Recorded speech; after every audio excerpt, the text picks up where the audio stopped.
Welcome to Marble Mind. Here we forge an unshakable spirit in the fire of ancient wisdom. Today we look into the shadows of isolation to discover why solitude is your ultimate forge and how to become an army of one. Listen closely. Most men fear being alone. They run from silence as if it were a predator. They drown their solitude in the noise of crowds, the glow of screens, and the hollow validation of others. Why? Because in the stillness, the mask falls off. In the solitude, they are forced to look at the man in the glass, and they find him lacking. They are not a fortress, they are a ruin. But the Stoic?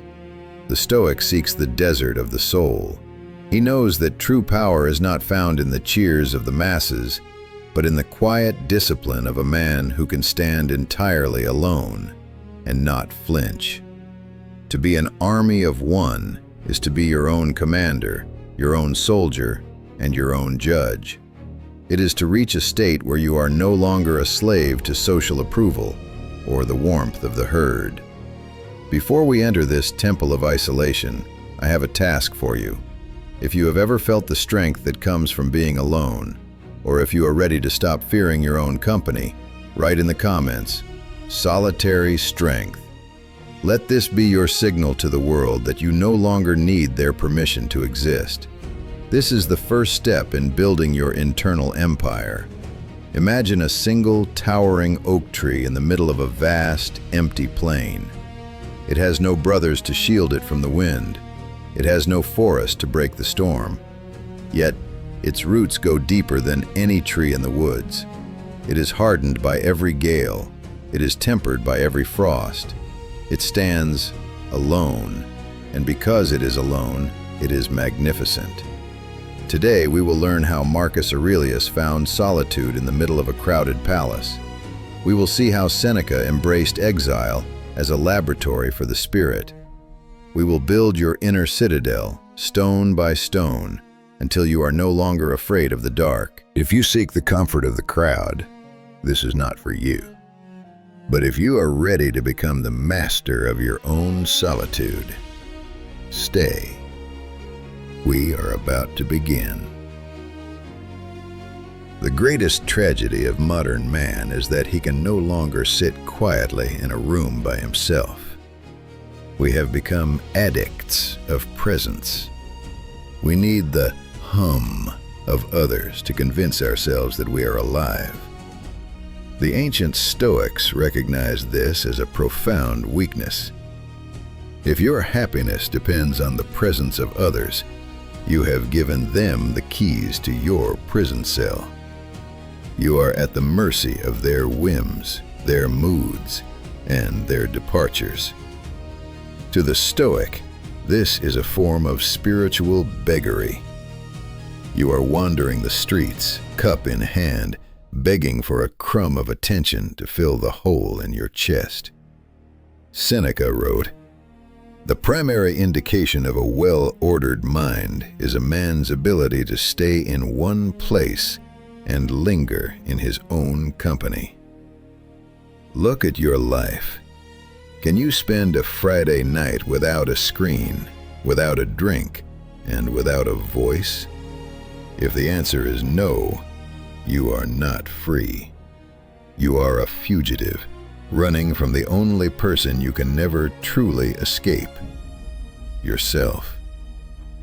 Solitude is a mirror that does not lie. In the crowd, you can hide behind a persona.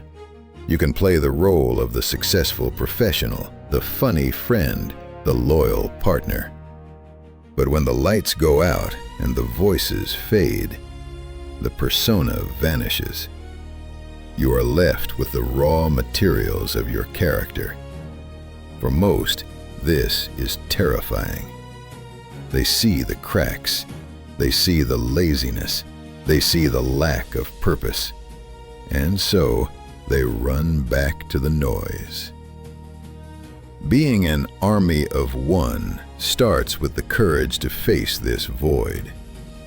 You must realize that solitude is not lack. It is not the absence of others.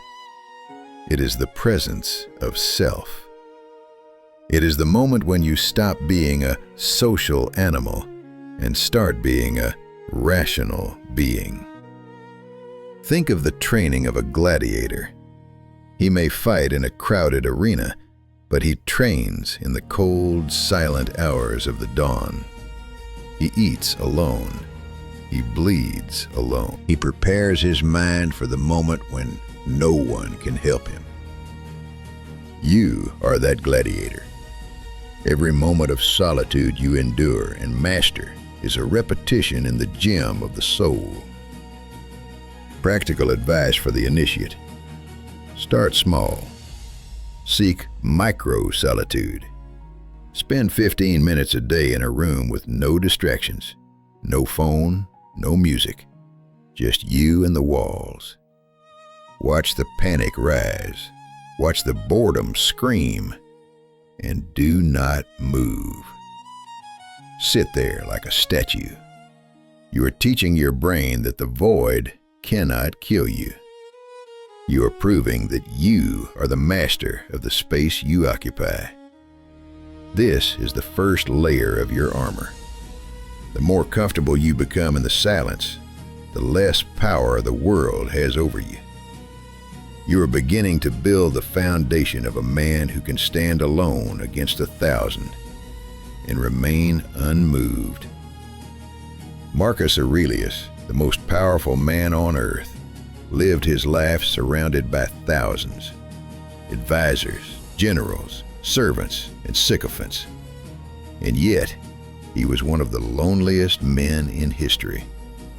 He knew that the throne is the most isolated place in the world. His solution was not to seek more friends, but to build what he called the inner citadel. An army of one does not need external walls. He builds them within his mind. This is the art of objective judgment. The Stoic trains himself to see things exactly as they are, without the coloring of human emotion or the distortion of public opinion. When you are alone, you have the clarity to inspect your own fortifications. You can see where your discipline is crumbling and where your fears are leaking in. Think of your mind as a fortress under siege. The enemy is not people, but impressions. The thoughts that tell you that you are lonely, that you are failing, or that you need someone to save you. In the silence of solitude, you can intercept these enemies at the gate. You look at a thought of loneliness and you say, "You are just an impression, not the thing you represent." You strip it naked, and you realize it has no power to hurt the stone of your soul. To become an army of one, you must learn to be your own best ally. If you do not like your own company, why should anyone else? You must cultivate a mind that is so rich, so disciplined, and so focused that boredom becomes a word from a forgotten language. The inner citadel is a place where you can retreat at any moment, even in a crowd, to find total, icy stillness. Practical application. Designate a sanctum. This is not necessarily a physical room, but a mental state. When the world becomes too much, or when the weight of being alone feels heavy, retreat into your principles. Ask yourself, what would a man of marble do right now? He would not complain. He would not seek a distraction. He would find a task and do it with total devotion. In your solitude, you are not waiting for life to happen. You are the one making it happen. The army of one is not a man who hates people. He is a man who has ceased to need them.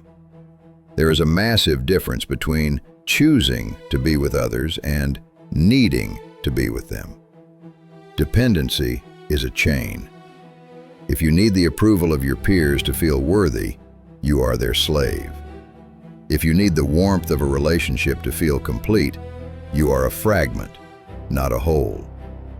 Epictetus taught that the only things that truly belong to us are our own opinions, our own intentions, and our own actions. Everything else, your reputation, your wealth, even your body, is external and subject to the whims of fate. When you are alone, you realize how little you actually need to be a virtuous human being. You don't need a cheering section to be brave. You don't need an audience to be honest. This is the Stoic autarky, total self-sufficiency. Imagine you are shipwrecked on an island, like the founder Zeno was. All his wealth was at the bottom of the sea. He was alone. Instead of despairing, he said, "Fortune bids me to be a less encumbered philosopher." He realized that the loss of everything external was the gain of everything internal. When you embrace solitude, you are practicing for the worst-case scenario. You are proving to yourself that if the world turns its back on you, you will still be standing. If your friends betray you, if your status is stripped away, if you are cast into exile, you are still an army of one. You are your own supply line. You are your own reinforcement. This realization gives you a terrifying level of power in social situations. When you don't need anything from people, not their money, not their lust, not their validation, you are the most powerful person in the room.